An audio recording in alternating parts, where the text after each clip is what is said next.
Bienvenidas al podcast de Espacio Feminista Radical. En el capítulo de hoy de nuestra sección de entrevistas tenemos una invitada. Ella es Luisa Posada. Es profesora de Filosofía en la Universidad Complutense de Madrid y se ha especializado en teoría feminista contemporánea. Hola Luisa, ¿cómo estás? Hola, ¿qué tal Ángela? ¿Cómo estás? Bien, muy contenta de esta entrevista. Y gracias, yo también. Es un placer. Bueno, en el capítulo de hoy vamos a conversar con Luisa sobre cómo ha ido evolucionando el pensamiento feminista y su situación actual en la universidad. Así que, bueno, para empezar, cuéntanos un poco cómo y en qué contexto surge el movimiento feminista. ¿Cómo y en qué contexto surge, digamos, el feminismo como tal, ¿no? Sí. Bueno, el feminismo ha tenido antecedentes, como es, por ejemplo, ya en el Renacimiento, en 1405, la obra de una autora femenina llamada Christine de Pizan, que escribe un título que llama La ciudad de las damas, donde ella promueve que las mujeres puedan venir a refugiarse en esa ciudad simbólica de los malos tratos y los agravios que reciben por parte de los varones. Y este sería un antecedente directo. Lo que pasa es que no podríamos decir que este discurso de Christine de Pizan, que es tan importante, sea ya un discurso feminista. Y no podemos decirlo si seguimos la interpretación de Celia Amorós, que está, a mi juicio, muy bien fundamentada y muy bien documentada, en el sentido de que la obra de Christine de Pizan, del siglo XV, está todavía en el género que ella llama memorial de agravios, es decir, en el género que sería el catálogo de quejas o de protestas, pero no habría entrado todavía en el género propiamente feminista que Amorós dice que es el género vindicación. Y ese género vindicación realmente no se daría hasta la Ilustración del siglo XVIII, porque en la Ilustración se reclama, como sabemos, la idea de igualdad, y es cuando las mujeres van a querer, algunas mujeres ilustradas, feministas, van a reclamar que la igualdad se haga extensiva a las mujeres. Lo que pasa es que hay un antecedente directo de la Ilustración del siglo XVIII, donde podemos encontrar el primer texto que claramente reivindica la igualdad entre hombres y mujeres. Es un texto de la segunda mitad del siglo XVII, concretamente de 1673. Es un texto del filósofo cartesiano Poulain de la Barre, que lo que quiere es acabar con los prejuicios y partir para su pensamiento de una evidencia. Y él va a escribir sobre la igualdad de los sexos, en esta fecha que digo, en 1673, y ahí va a concluir que la razón no tiene sexo, que la razón n'est pas de sexe, de manera que se puede decir que este es el primer escrito fundacional del feminismo como pensamiento de la igualdad entre los sexos. Pero después realmente se consolida en el siglo XVIII, como decimos, se consolida con autoras como Olympia de Gouges en Francia, con mujeres revolucionarias francesas, como la propia Olympe de Gouges, que escribe la Declaración de los Derechos de la Mujer y la Ciudadana en 1791, y sobre todo la gran figura feminista será Mary Wollstonecraft en Gran Bretaña, que tiene esa obra hoy famosa que publica en 1792 y que llama Vindicación de los Derechos de la Mujer, ¿no? Mary Wollstonecraft, que es, como decimos, la abuela de Frankenstein, porque es la madre de su autora, de Mary Shelley, será realmente la pensadora que consolide como tal el pensamiento feminista. Entonces lo podemos retraer muy lejos, podemos ver antecedentes hasta en los sofistas cuando hablan de la igualdad como isonomía, y parece que también se refieren a la igualdad de trato para las mujeres, pero el rastro de los sofistas se pierde. Nos podemos ir muy atrás, como digo, hasta el Renacimiento con Christine de Pizan, pero realmente como tal el discurso feminista hunde sus raíces en la Ilustración. O sea, es un pensamiento moderno, entonces. Es un pensamiento moderno, es un pensamiento que se hable con la modernidad ilustrada y con el antecedente ilustrado, que es este filósofo que comentábamos, Poulain de la Barre, que realmente cronológicamente es un preilustrado porque está en la segunda mitad del siglo XVII, pero en cuanto al contenido de su filosofía ya es plenamente ilustrado, como le consideran los estudios, ¿no?, que han tratado sobre él. Ok. Y normalmente se han denominado olas a las distintas etapas en las que el movimiento feminista ha tenido más fuerza, ¿no? Más impacto. ¿Cuántas olas hay en la tradición de pensamiento feminista y cuáles son? Pues esto de las olas es un lío. Es un lío porque siempre nos encontramos como que hay quien habla de 3 olas y hay quien habla de 2 olas y no parece que Claro. esté nada claro, ¿no?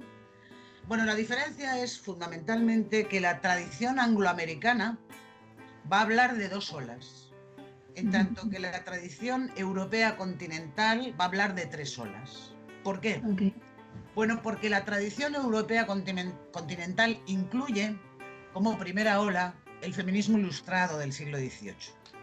Y en ese sentido entiende que hay 3 olas: el feminismo ilustrado, el sufragismo y el feminismo radical. Es decir, nos moveríamos en el siglo XVIII, el tránsito del XIX al XX y el feminismo radical en los años 60-70 del siglo XX. Y esta es la periodización, digamos, que aceptamos en la tradición europea continental. Pero ¿qué ocurre? Que en el caso de la tradición de pensamiento feminista angloamericana ya no es así, porque no se incluye la primera ola, no se habla de la ilustración.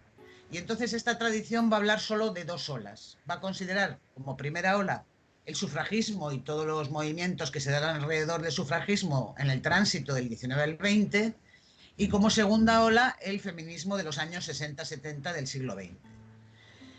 ¿Por qué no se incluye aquí la ilustración? Bueno, en particular en el caso de Estados Unidos es posible pensar, como lo piensa por ejemplo la filósofa Amelia Valcárcel, y lo explica así, que el pensamiento de Estados Unidos feminista no incluye la primera ola porque allí realmente no hubo como tal ilustración.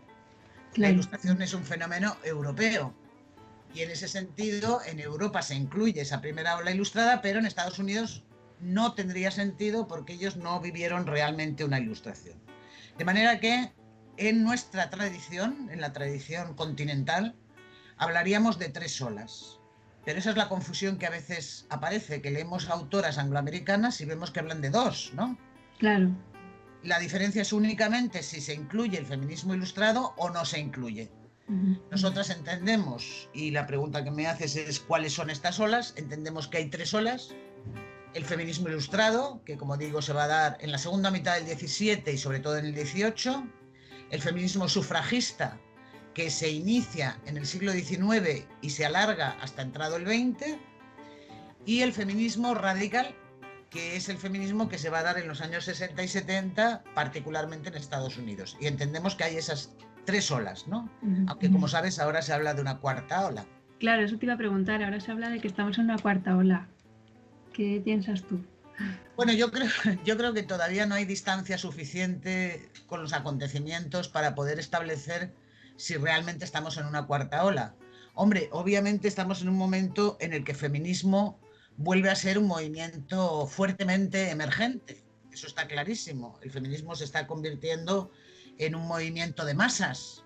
Digamos que es de los pocos movimientos que todavía mantienen la movilización en la calle.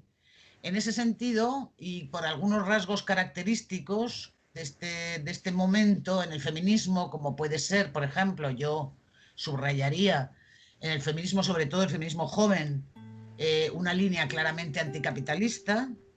Entonces, en esas características yo diría que sí podríamos empezar a hablar de una 4ª ola, ¿eh? Y una 4ª ola que gira en torno a algo muy claro, que es la impugnación y el rechazo de la violencia sexual. Es decir, hay un levantamiento contra esa violencia sexual, y el feminismo ha conseguido que muchos sectores sociales y muchas mujeres jóvenes se levanten contra esa violencia. Y a partir de esa violencia hay un movimiento casi imparable que realmente nos hace pensar que podemos hablar de una 4ª ola, efectivamente. Vale. Y en estas olas de las que hemos hablado, ¿hay líneas comunes? ¿Hay un hilo conductor en todas estas olas? Bueno, yo diría que el hilo conductor de estas olas, si es que hubiera que establecer alguno, sería esencialmente la conciencia de desigualdad de las mujeres, que se manifiesta en muchísimos ámbitos y de la que se toma conciencia, ¿no? De manera que el hilo conductor finalmente no es otra cosa que la reclamación feminista ante la conciencia de desigualdad. Ahora, también es verdad que, por ejemplo, entre la primera ola y la segunda hay más afinidad. Porque, por ejemplo, Olympia de Gouges en 1791 escribe la Declaración de los Derechos de la Mujer y la Ciudadana, como sabemos. Y ahí reclama derechos para las mujeres, reescribiendo la Declaración de los Derechos del Hombre y el Ciudadano de la Revolución Francesa. Y entonces va a reclamar derechos como el derecho a la educación, el derecho al trabajo, el derecho a la libre expresión, incluso el derecho a la propiedad. ¿Qué ocurre? Esto es en la primera ola del feminismo, pero si vamos a la segunda ola, nos encontramos con la Declaración de Seneca Falls, que es una declaración que se promulga en 1848. Y esa declaración de Seneca Falls se entiende que es el acta fundacional del sufragismo, porque de las 12 decisiones que se toman en ella, la última, que por cierto no se tomó por unanimidad como todas, sino por mayoría simple, es la que pide el voto político de las mujeres. De manera que esta declaración se considera el acta fundacional, como digo, del sufragismo. Pero ¿qué ocurre? Que lo que se pide en esa declaración de Seneca Falls, en el siglo XIX ya, no es distinto de lo que pedía Olympia de Gouges en el siglo XVIII. Es decir, el derecho de las mujeres a la educación, al trabajo, a la libre expresión. Encontramos aquí una línea muy clara que es común, y estamos hablando de dos olas distintas. Claro, esto ya se diferencia un poco de lo que llamaríamos la tercera ola, porque en la tercera ola ya se han conquistado algunos derechos, como por ejemplo y sobre todo pues el derecho al voto, ¿no?, por el que el sufragismo está peleando casi 100 años. Pues cuando ya se conquista el derecho al voto parece que ya se ha conquistado la meta, ¿no?, la meta que el feminismo se había propuesto. Y ahí resurge lo que sería la tercera ola que hemos nombrado el feminismo como feminismo radical, en tanto que este feminismo va a entender que lo que se sigue manteniendo es una exclusión y una discriminación de las mujeres, y por tanto va a reclamar un análisis del patriarcado, pero va a reclamar derechos que ya no son puramente formales, como el derecho al voto, sino que va a reclamar derechos, sobre todo, por ejemplo, el derecho al cuerpo, el derecho a la propia sexualidad, como reclaman estas autoras que están insertas además en la revolución sexual de los años 70 y que le darán mucha importancia a estos aspectos como el aborto y aspectos que tienen que ver con la libertad sexual femenina, ¿no? De manera que en ese sentido la tercera ola se diferencia un poco de las olas anteriores. Pero yo diría que en las tres olas hay una línea común. Y esa línea común es la conciencia de la desigualdad. Es decir, es la que lleva precisamente a la reclamación feminista. Claro. Podríamos decir que las dos primeras, como tú has dicho, están más ligadas a derechos formales, ¿no?, como el voto, sí, la educación, y ya después se da un giro más hacia el ámbito personal y de la sexualidad, ¿no? Exacto, y se da un giro además, como dices tú, al ámbito personal, Ángela, porque pensemos que en la tercera ola es cuando se enuncia el famoso lema este de que lo personal es político. Claro. Es decir, el ámbito privado se saca a la luz pública para mostrar cuánto de patriarcalismo hay en ese ámbito privado también, ¿no? ¿Y qué crees tú que ha logrado el movimiento feminista hasta hoy? Bueno, yo creo que el movimiento feminista ha logrado muchas cosas. Por ejemplo, ha logrado en la primera ola, que se centra fundamentalmente en la educación, es decir, la primera ola que piensa que el acceso de las mujeres a la igualdad pasa por el acceso a la educación, como lo piensa, por ejemplo, Mary Wollstonecraft. La primera ola consiguió después, más adelante, que ya a partir del feminismo contemporáneo, efectivamente, las mujeres tuvieran acceso a la educación y también a la educación superior. De manera que eso es un logro que el feminismo planteó y mantuvo durante casi 2 siglos y que, digamos, conquistó. Por supuesto, ha conquistado el derecho al voto. El derecho al voto, que indudablemente es la gran meta del sufragismo y que ya digo que le llevó más de 100 años conseguir. Ha conquistado cosas como el divorcio, por el que reclamaron pensadores feministas como Stuart Mill o como Harriet Taylor, es decir, el derecho al divorcio también es un derecho conquistado por el feminismo. por supuesto el derecho al aborto y, en definitiva, yo diría que ha hecho una gran cantidad de conquistas, que el problema es que no podemos pensar que ya están conseguidas y se acabó, sino que estamos en el momento en el que tenemos que estar alerta a que esas conquistas no retrocedan. Claro.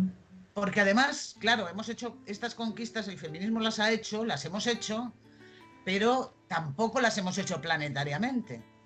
Exactamente. Claro, son conquistas que se dan en unos países, pero planetariamente no está conseguido todas las reivindicaciones del feminismo. Te cito de nuevo a la filósofa Amelia Valcárcel porque ella dice que el feminismo es la única revolución que ha triunfado. Sí, y ella dice que ha triunfado porque, dice, ha impregnado todas las formas de vida. Y eso es verdad, pero eso es verdad para determinadas sociedades, como digo, ni siquiera planetariamente, y yo no sería tan optimista en ese sentido, porque plantear que es una revolución que ha triunfado, hombre, a mí me gusta oírlo, pero, ¿no? Pero no me parece que responda ni a la realidad del planeta, de las mujeres en todo el planeta y en las condiciones materiales en las que viven, ni me parece tampoco que responda a la consolidación de esas conquistas que son siempre frágiles y que tenemos que tener mucho cuidado, ¿no? Claro, exactamente. Bueno, y hemos estado hablando hasta ahora de que el feminismo es un movimiento político, de la agenda que ha tenido, pero también es una teoría, y es una teoría que tiene ya 3 siglos de historia. ¿Por qué crees tú que es importante el feminismo teórico o académico? Bueno, yo creo que el feminismo, como lo dice la filósofa Celia Morós dice, entendemos por feminismo un pensamiento antropológico, moral y político que tiene como referente la idea ilustrada de la igualdad entre los sexos. Es decir, que el feminismo sería para Morós, y yo creo que la cita me la sé casi de memoria, si memoria es prácticamente igual, es un pensamiento antropológico, moral y político. Por tanto, es un pensamiento que no podemos perder, porque afecta a lo moral, al ser humano, a lo antropológico y a lo político. Y en ese sentido forma parte de la historia de la humanidad y forma parte de la historia de la cultura y por tanto no puede ser tachado, no puede ser negado, no puede ser invisibilizado. Porque además el feminismo es una de las grandes teorías críticas, esas teorías con las que lamentablemente a partir de la posmodernidad parece que se va acabando, ¿no? La última teoría crítica sería la del filósofo Michel Foucault, pero hoy por hoy el feminismo sigue representando una de esas grandes teorías críticas. Y las teorías críticas no son otra cosa que las teorías que se plantean un proyecto de transformación social y política. Es decir, un proyecto de emancipación social y política. El feminismo siempre ha sido esto. Siempre ha sido un proyecto de emancipación social y política de las mujeres, un proyecto, por tanto, de transformación y, por tanto, una teoría crítica. Y eso se ve en que ha ido de la mano de otras teorías críticas. Por ejemplo, el feminismo se consolida con la primera gran teoría crítica, que es la Ilustración, en su reclamación de igualdad. Y va de la mano, ya en su consolidación el feminismo, de esa gran reclamación que es la que quiere hacer extensiva a las mujeres. Pero también se ha vinculado a otras teorías críticas, por ejemplo, al marxismo. No al marxismo de Marx, sino al marxismo de la llamada Escuela de Frankfurt, a la crítica que la Escuela de Frankfurt, en filósofos como Adorno y Horkheimer, hacen a la Ilustración. Porque Adorno y Horkheimer, que son filósofos marxistas de la Escuela de Frankfurt, critican, aunque se consideran herederos de la Ilustración, critican a la Ilustración que no ha sabido llevar adelante sus propios proyectos emancipatorios. Bueno, pues el feminismo está en esa misma estela crítica con la Ilustración, porque el feminismo también se considera heredero de la Ilustración, precisamente ahí está el feminismo ilustrado y la reclamación de igualdad, pero denuncia las insuficiencias de esa Ilustración que no ha sido capaz de hacer extensiva la igualdad a la igualdad entre los sexos.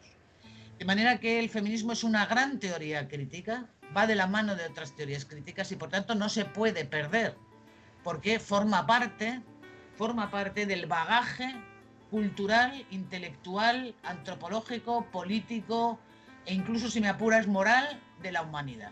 Por tanto, esto sería un grave error.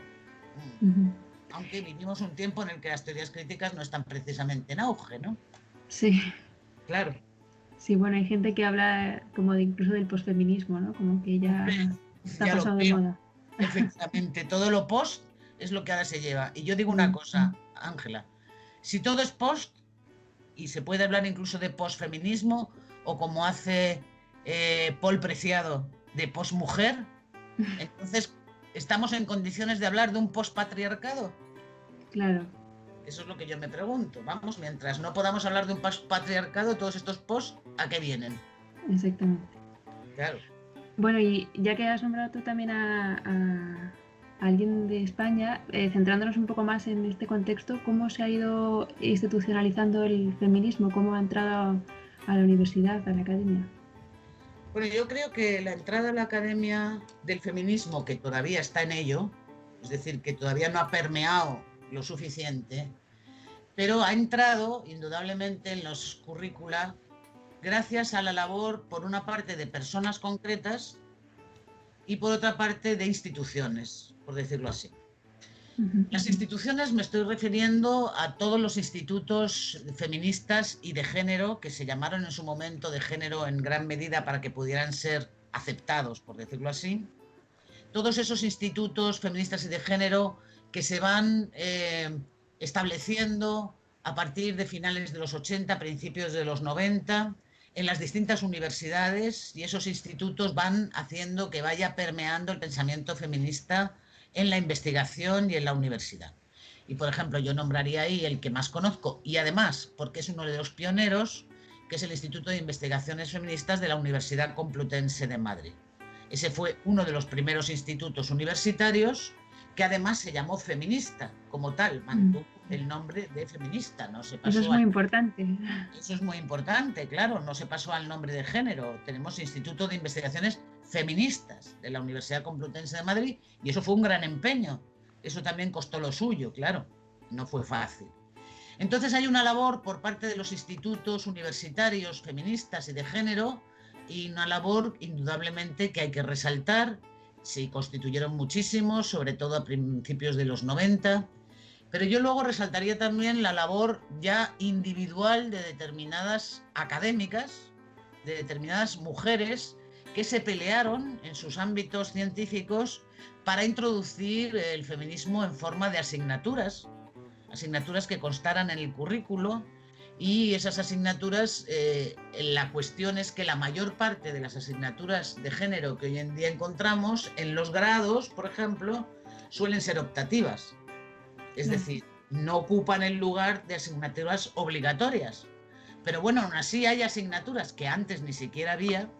Y yo, por ejemplo, destacaría en este sentido, me gustaría destacar la labor que en la Universidad Complutense hizo Celia Morós en este sentido, que es en la Facultad de Filosofía, que es la que yo más conozco.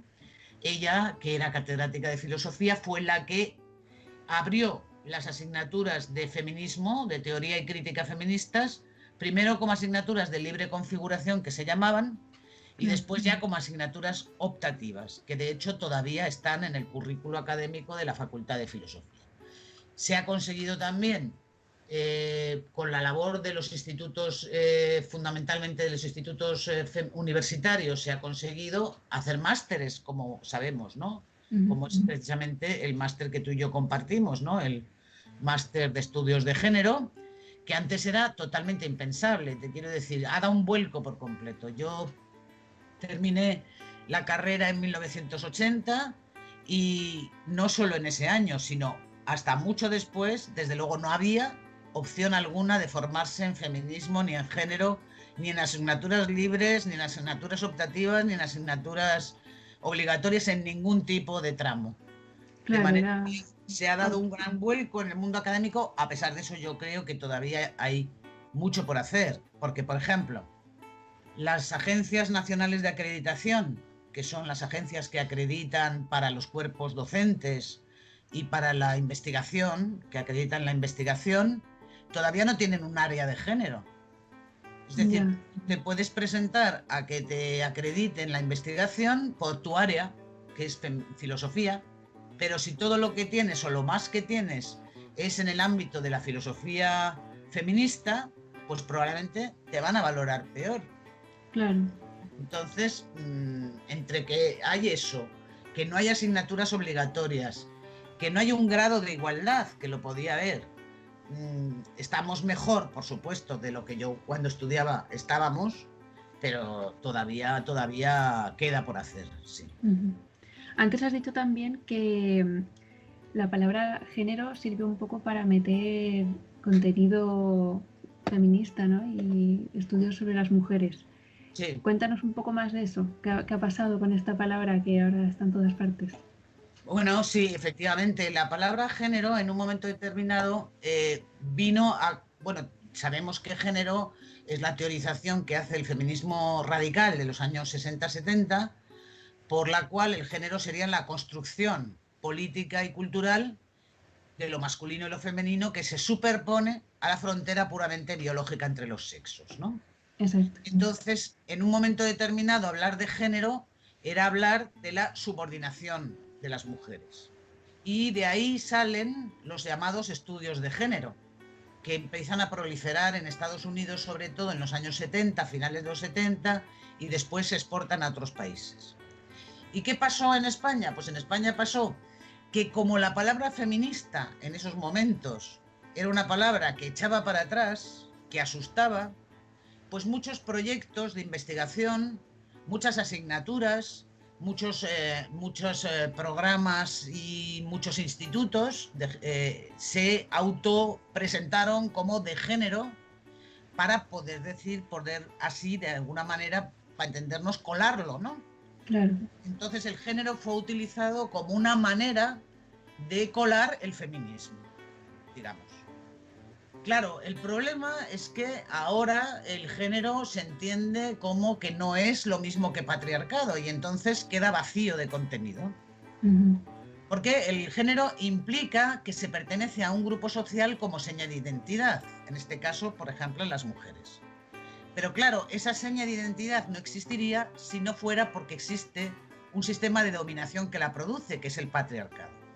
De manera que se ha ido extinguiendo la comprensión de género como sinónima de patriarcado y con eso lo que ha pasado es que esto del género se ha vaciado de contenido. Claro, y ahora mismo ya no quiere decir lo que decía. Claro, ahora es cada uno lo que interprete, ¿no? Exactamente, y entonces nos encontramos con esa confusión que yo recuerdo que la filósofa Celia Amorós llamaba el genaro. Decía que el genaro había venido a embrollarnos. Ya. Efectivamente estamos en ese embrollo, pero yo creo que simplemente es porque se ha deslindado completamente la noción de género de la noción de patriarcado. Se ha venido como a suplir, y no, el patriarcado es un sistema de dominación. Entonces, si entendemos el género en ese sentido más político, tendremos que entenderlo como sinónimo de patriarcado. Si no, llegaremos a la cuestión de que el género se identifica con esta cuestión ahora de las identidades de género y todo es género, y en ese sentido pues hay una gran confusión porque el feminismo teoriza el género como sistema de opresión y lo que propone fundamentalmente es abolirlo. Exacto. Es decir, de lo que se trataría es de abolir el género. Pero ahora estamos en la onda de que lo que se trata es de multiplicarlo, proliferarlo. Entonces, claro, se ha pervertido por completo, ¿no? Y en este sentido, ¿tú crees que es útil seguir manteniendo esta palabra? Hombre, yo creo que siempre que podamos referirnos, por ejemplo, a violencia contra las mujeres o a presión de las mujeres, no está mal. Visibilizar sobre todo ahora a las mujeres me parece importante cuando estamos en un momento en el que parece que las políticas se encaminan a lo contrario, ¿no? Pero tampoco creo que debamos renunciar por completo a nuestros propios términos. Y yo creo que el género como categoría analítica ha sido muy útil al feminismo contemporáneo. Ha habido muchísimas autoras, desde Kate Millett y todas las autoras que lo han teorizado. No veo por qué haya que aparcarlas y aparcar sus teorizaciones y renunciar a ese término simplemente porque ese término se haya venido a pervertir. Ahora bien, yo entiendo que ahora mismo hablar de género es complicado porque parece que no es hablar de lo mismo que estábamos hablando de género hace unos años, ¿no? Por tanto, te diría, Yo no renunciaría completamente al término, pero dándole el contenido que el feminismo le había dado en el sentido de una categoría analítica a abolir. Claro. Y siempre que se pueda hablar de las mujeres, de violencia contra las mujeres, de invisibilización de las mujeres, de pobreza de las mujeres, yo hablaría de las mujeres, sí. Ahora mismo, ¿eh? Ok. Y volviendo un poco al tema de la universidad, ¿qué más obstáculos crees tú que ha habido para institucionalizar el feminismo, aparte del uso de esta palabra un poco como para abrirse camino? Bueno, yo creo que los obstáculos han sido los mismos que hay en la sociedad para aceptar las reivindicaciones feministas. Es decir, yo creo que la universidad no es una isla, no está aislada de la mentalidad y el pensamiento que recorre a la sociedad entera, de manera que ahí se reproduce. Entonces, por supuesto, en la universidad el feminismo cayó como un saber de segunda, como algo completamente secundario. Y esa era la mentalidad que se tenía pues a principios de los años 80, mediados de los años 80, en la resistencia a que entraran los estudios feministas en la academia, era la resistencia a que entrara un saber poco riguroso, poco científico y, digamos, totalmente secundario. Cosa que, por ejemplo, no se planteaba con el marxismo, pero sí se planteaba con el feminismo. Y yo te puedo contar en ese sentido una anécdota que lo refleja bastante bien. Yo empecé dando una asignatura de libre configuración que se llamaba Teoría y Crítica Feministas, y ahí empezaba explicando a mis alumnas y algún alumno que había, explicando el capítulo 5 del Emilio o de la educación de Rousseau que conoces. De Rousseau habla de cómo debe ser educada Sofía, la compañera del ciudadano, y plantea esta imagen de la mujer doméstica, de la mujer sumisa, de la mujer subordinada, etc. Bueno, pues cuando volví después de esa explicación, mis alumnas y mis alumnos me dijeron que el profesor siguiente les había dicho que eso era mentira, que Rousseau no había escrito un capítulo sobre eso, que no existía ese capítulo 5 en el Emilio de la Educación. Qué Por eso ya fuerte. te lo digo todo. Era mentira. Ya. Claro, eso me sirvió de todas maneras, porque me sirvió para hacer un dossier de textos que ahora manejo, Claro. claro, de manera que se lea directamente el texto de Rousseau y no quede como una cosa que nos inventamos cuatro feministas locas, ¿no?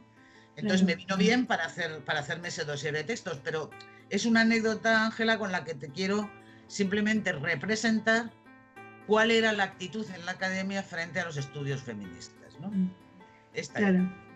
O sea, enfrentar continuamente el ninguneo y Totalmente.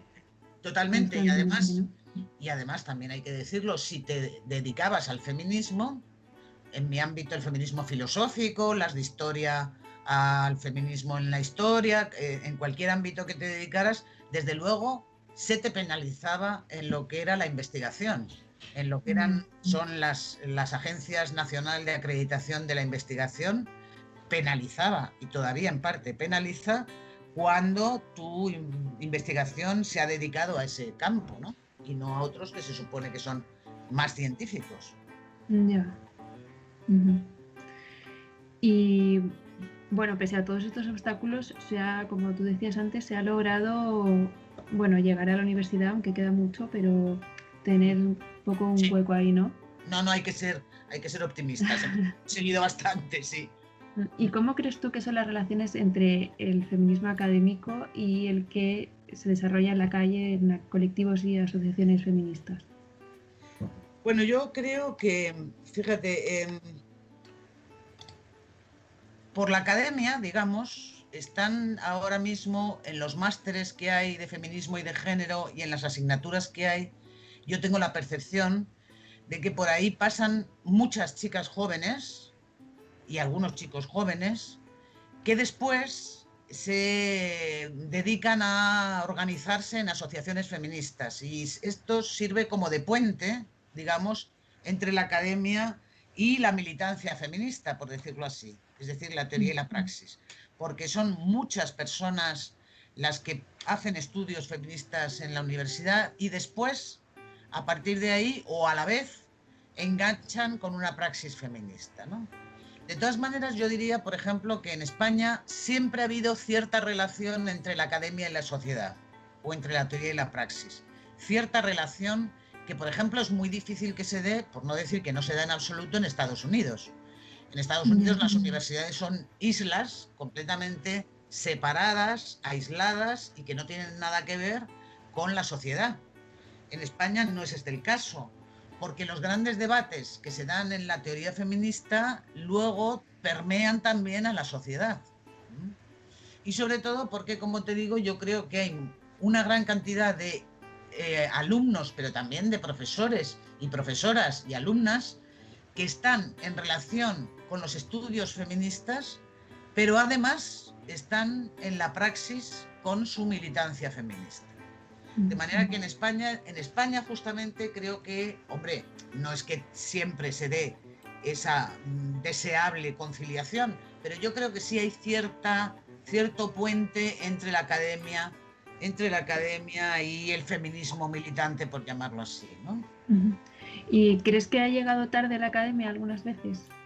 Sí, la academia llega tarde a veces porque, claro, teorizar siempre hay que tomar una cierta distancia de los hechos y el tomar una cierta distancia esto hace que muchas veces los hechos te pasen por la izquierda, ¿no?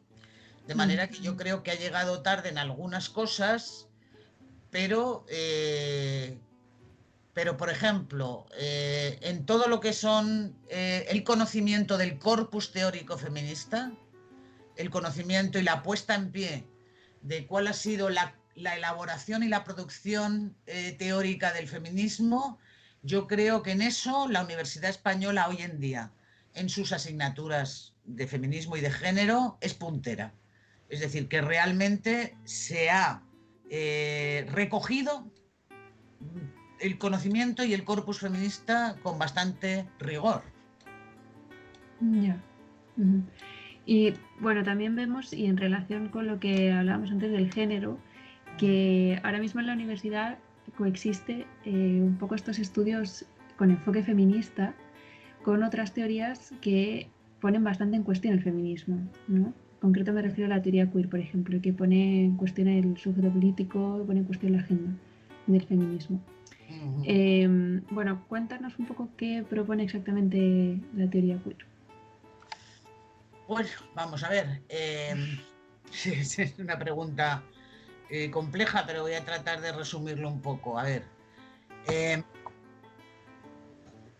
la teoría queer está vinculada fundamentalmente a las ideas de una filósofa estadounidense, como sabes, que se llama Judith Butler, ¿no? Y sobre todo a la publicación por parte de esta filósofa de Judith Butler en 1990 de una obra que tuvo un impacto internacional que ella llamó El género en disputa y que se subtitulaba La subversión de la identidad. Bueno, te lo cuento porque allí Judith Butler plantea los supuestos de lo que luego va a ser la teoría queer. Y esos supuestos fundamentalmente serían dos. La idea, por una parte, de que toda identidad es normativa y excluyente, y la idea de que el sexo es tan construido como el género. ¿Qué quiere decir esto? Quiere decir que Butler plantea que toda identidad es normativa porque establece unas normas a las que hay que ajustarse para pertenecer a esa identidad, y por tanto toda identidad es normativa, y deja fuera lo que no se ajusta a esas normas, por tanto toda identidad es excluyente.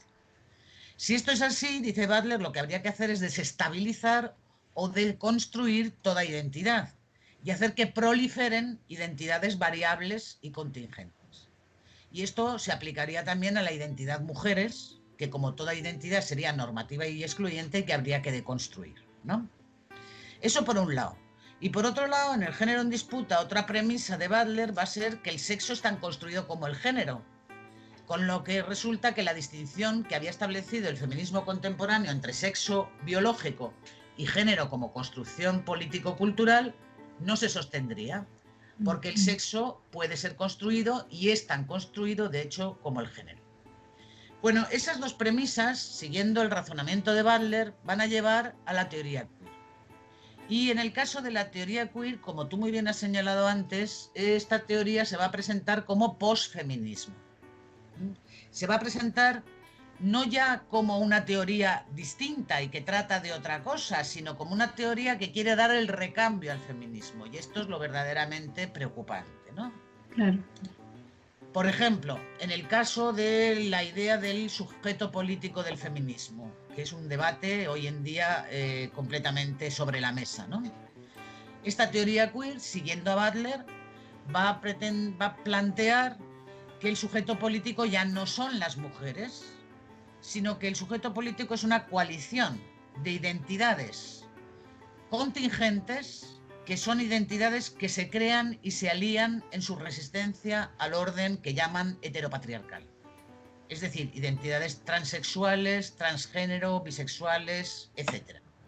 De manera que esta teoría quiere dar el recambio completamente al feminismo y acabar con el sujeto político mujeres. Por una parte, con la idea de que este sujeto se puede deconstruir, como ha afirmado Butler en El género en disputa, ¿no? Y por otra parte, dar lugar, en vez de a ese sujeto, a un sujeto que sería algo así como lo que Beatriz Preciado o Javier Sáez, que son teóricos destacados del queer, llaman las multitudes queer, que son estas identidades que se alían en su resistencia, como digo, al orden heteropatriarcal. ¿Qué hace la teoría queer? La teoría queer hace sobre todo reclamar lo que se llaman las sexualidades no normativas, es decir, estas sexualidades transexuales, bisexuales, etc. De manera que hay un pensamiento ahí que yo diría que es un pensamiento reductivo, porque al hablar de heteropatriarcado se está reduciendo el patriarcado a una forma de represión heterosexual. Y claro, aunque el patriarcado es eso también efectivamente es una forma de represión heterosexual, es mucho más, porque el patriarcado es una forma de dominación política y económica. Y el feminismo tiene que impugnar al patriarcado en toda su complejidad, no puede quedarse simplemente en la reclamación de la libertad sexual, de estas sexualidades no normativas, como se llaman, ¿no? Esto sería también un poco lo que está, a mi juicio, resumiendo mucho, lo que está en sobre la mesa con la teoría queer, ¿no? También esa noción de heteropatriarcado invisibiliza que, como tú decías, ¿no? Que también hay patriarcado fuera de la heterosexualidad. Hombre, claro, por supuesto. Invisibiliza, como lo ha dicho, por ejemplo, Alicia Millares, habla también de un patriarcado homosexual. Claro. Lo hay, por supuesto que lo hay. El patriarcado no es solamente el establecimiento de las relaciones heterosexuales, ni muchísimo menos, ¿no? Encontramos bastante de misoginia y bastante de patriarcalismo en ciertos enfoques queer que hoy escuchamos, ¿no? Claro. Sí. ¿Y cómo ha sucedido que esta teoría queer ha adquirido tanto peso en el mundo universitario? Porque ahora mismo es, yo diría, casi que lo que predomina. En el mundo universitario, sí. Bueno, en el mundo universitario ha venido de la línea del postestructuralismo o de la posmodernidad, básicamente.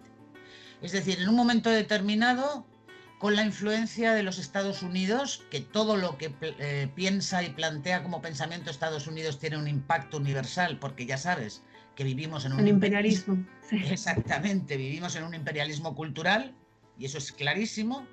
Entonces, en Estados Unidos, en un momento determinado, se pone de moda el postestructuralismo y la posmodernidad. Y eso luego se exporta a otros países como el nuestro, ¿no? Entonces, con el postestructuralismo y la posmodernidad, dicho en trazos muy gruesos, de lo que se trata fundamentalmente es de acabar con, como decía Lyotard, los relatos de la modernidad ilustrada. Y al acabar con esos grandes relatos que dice Lyotard de la modernidad ilustrada, se acabaría también con los relatos del sujeto fuerte y revolucionario, con los relatos de la igualdad entre los sexos, es decir, con todas esas consignas emancipatorias de la Ilustración. Y a partir de ahí se impone este pensamiento, digamos, posmoderno o postestructuralista, que en el caso del feminismo viene representado, como estábamos diciendo, fundamentalmente por Butler. Por Judith Butler. Y Judith Butler se convierte en la teórica de moda de toda la academia, de toda la universidad, de toda esa línea postestructuralista, posmoderna y antiilustrada. ¿Por qué se pone tan rápidamente de moda? Bueno, esto ya es una cuestión que tendríamos que analizar con mucho detenimiento, pero yo me atrevería a decir que detrás de esta operación no es inmune lo que es la extensión del sistema o del orden neoliberal. Es decir, yo creo que claramente el neoliberalismo ha favorecido ese tipo de pensamiento, por llamarlo así, débil, ese tipo de pensamiento posmoderno, y está favoreciendo ese pensamiento de que todo lo que deseo tengo que poder conseguirlo, todo lo que deseo tengo derecho a tenerlo, ese pensamiento que está fermentando, sobre todo en gente joven, que no ha leído teoría queer, que no ha leído a Judith Butler, porque además Judith Butler es una autora tremendamente compleja.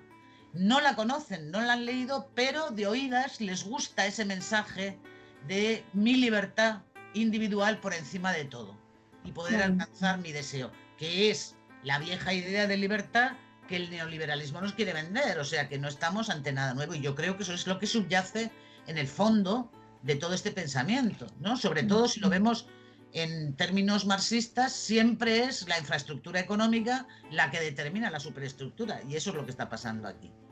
Claro, justamente. Y bueno, a mí me preocupa en este sentido que justamente, como tú decías, mucha gente joven se acerca un poco al feminismo y bueno, pues en realidad se acerca a un feminismo como muy liberal, ¿no? Muy lleno de dogmas queer. Sí. Y claro, tú decías antes que por estos estudios de género en las universidades pasa mucha gente joven que luego milita, pero yo me preguntaba también si hay cierta trampa ahí, ¿no? Al estar la universidad tan dominada por esta ideología, si no es un poco un arma de doble filo.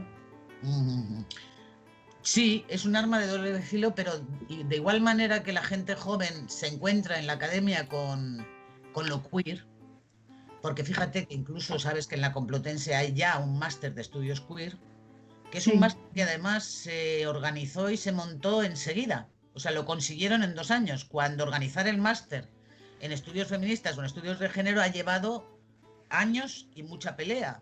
Bueno, pues esto se consiguió enseguida. Entonces, claro, la gente joven que se vincula con la academia puede tener esa orientación queer que ahora mismo está bastante extendida. Pero también es cierto que hay mucha gente joven que sale con otra orientación completamente distinta. Yo, por ejemplo, soy muy optimista con muchas chicas jóvenes, muy jóvenes además, que son abolicionistas, que se declaran abolicionistas de la prostitución. Y las hay. No serán la mayoría queer que ahora está predominando, pero sigue habiendo esos núcleos de resistencia. Y yo estoy convencida de que esos núcleos son los que van a permanecer, porque yo creo que la teoría queer, como todo lo que tiene poca consistencia y poca solidez, acabará derritiéndose. Sí, ojalá. Ojalá, ¿no? Yo creo que, no sé si lo veré o no, pero yo soy optimista en ese sentido. Yo no creo que ese pensamiento tenga suficientes fundamentos ni sea lo suficientemente sólido como para pervivir. Y un poco enganchando con esto, ¿en qué punto está el feminismo actualmente en España? Bueno, el feminismo en España y en general estábamos hablando antes, Ángela, de la cuarta ola, ¿no?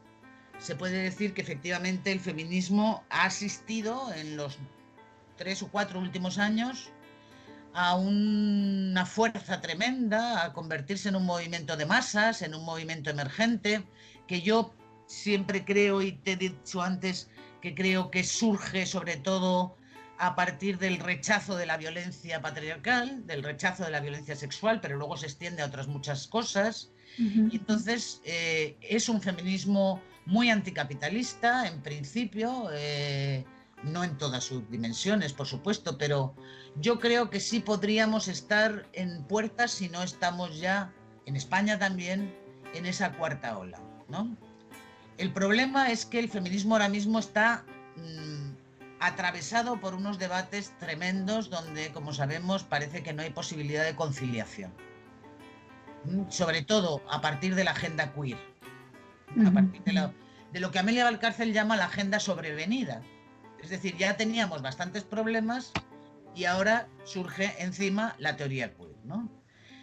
Entonces yo veo al feminismo, porque lo vi el año pasado en la manifestación del 8 de marzo, esa gran división, cuando las feministas abolicionistas de la prostitución no se nos dejó participar en la manifestación y tuvimos que ir aparte, e incluso se nos reprimió por parte de las fuerzas de los que estaban allí manteniendo la seguridad, ¿no? Fue tremendo. Hubo agresiones, Hubo agresiones, sí, fue un enfrentamiento tremendo, y yo ahí comprendí que hay temas como ese en el que el feminismo español está roto, ¿no? Y de alguna manera el 8 de marzo lo están empezando a querer capitalizar también estas nuevas orientaciones queer. Bueno, lo están empezando no de alguna manera, sino totalmente. Sí, está bastante avanzado ya. Claro, ¿qué podemos hacer ahí? ¿Qué puede hacer el feminismo que no se declara queer? Pues es complicado, porque ¿podemos hacer una única manifestación del 8 de marzo, por ejemplo, o habrá que hacer dos? Por ejemplo, una cosa que yo me planteo. ¿Será posible, a la vista de la experiencia del año pasado, mantener una única manifestación, una manifestación unitaria? Pues yo francamente lo veo complicado. Veo complicado, ¿no? Entonces el feminismo en España hoy está fuerte, como está fuerte en todo el mundo, esa es la verdad. Está emergente, es una fuerza que mira lo de las argentinas con el aborto. O sea, eso ha sido una demostración de fuerza totalmente en la calle, vamos, totalmente. Ahora, se enfrenta, me imagino que querrás decirme a qué se enfrenta ahora, ¿no? Claro, qué desafíos, ¿no? ¿Cuáles son lo más importante? Pues yo creo que, resumiendo mucho, el feminismo se enfrenta al desafío del neoliberalismo patriarcal, por decirlo de manera muy reducida. Y ahí, con el neoliberalismo patriarcal, hay problemas que son los mismos que ya teníamos y que siguen subsistiendo. Por ejemplo, el problema de la violencia, claramente, de la violencia sexual, de la violencia contra las mujeres, sigue subsistiendo, y ese problema lo arrastramos de antes, ¿no? El problema de la pobreza de las mujeres, de la feminización de la pobreza a escala planetaria, no solo en las sociedades que conocemos, sino a escala planetaria. Realmente hay un 70% de pobreza femenina hoy en día, o sea que eso no lo podemos olvidar. Y eso lo venimos arrastrando también, ¿no? Pero frente a eso tenemos problemas como lo que te decía que dice Valcárcel de la agenda sobrevenida.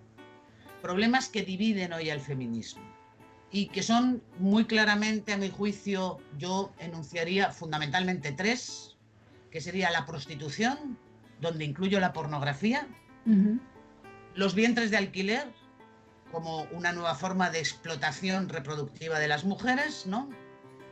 Y, por supuesto, la teoría queer. Es decir, el intento de invisibilización de las mujeres como sujeto político del feminismo. Yo diría que tenemos esos tres frentes abiertos a la vez, y esos tres frentes son sobrevenidos, porque aunque la prostitución efectivamente ha existido siempre, pero nunca había existido en las dimensiones de globalización que hoy en día conocemos. Claro, ahora mismo es una industria internacional. Internacional, globalizada, claro, imparable, y que además va de la mano de otros capitales clandestinos, como por ejemplo el tráfico de armas, el tráfico de drogas, etcétera, etcétera, ¿no? O sea que son grandes desafíos los que nos quedan. Sobran muchos desafíos, tenemos muchos, y luego tenemos algo importante, Ángela, que lo he nombrado antes, que sería no perder lo conquistado. Claro. Que parece una tontería, pero que es importante, porque tú fíjate lo del aborto que comentamos, lo de las argentinas, pero mira las polacas, mira lo que ha pasado en Polonia con el aborto. Es decir, que ningún derecho que hayamos conquistado está garantizado. Tenemos que estar encima de toda esta agenda que tenemos, tenemos que estar encima, pendientes de que no se nos retraigan los derechos que ya hemos conquistado, como les ha pasado a las polacas. Claro. O sea que hay mucho por hacer y... Hombre, por favor, es una labor ingente. Una se llega a cansar ya, de verdad, porque es una labor ingente, ¿no? Lo que pasa es que, claro, el camino feminista no tiene vuelta. Una vez que te metes en él, ya lo lees todo desde ahí. Exactamente. Bueno, pues muchas gracias por la entrevista. La verdad es que ha sido muy interesante. Gracias a ti, Ángela. Y nada, pues que cuídate mucho y nos Gracias. vemos. Igualmente, cuídate mucho y te diré que ha sido un placer Bueno, gracias. reunirme contigo. Un gusto.